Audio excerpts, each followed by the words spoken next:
Alright folks, today we cooking amberjack two different ways today. One, we got Greek style amberjack. Two, we got southern style amberjack, and they both have different sides as well. This is an amberjack, if you didn't know, caught on the Gulf Coast.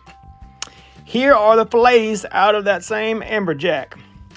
Let's get our oil going for our Greek style right here. And for the other, the southern, is going to be bacon, is going to be our start for the southern. Throw in some garlic, Greek seasoning, mushrooms, lemon juice. All this is going to go in for that one. That bacon's getting ready right there. Let's put in our fillets for the southern. On the southern, we're also going to do cowboy butter, blackened seasoning, lemon juice in there as well. A little bit of garlic in that one too.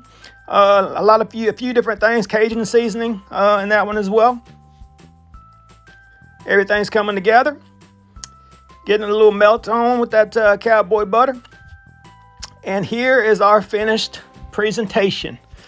Our side for this one is going to be chicken rice with a can of cream of chicken soup in there and a jar of mushrooms with chicken broth as well.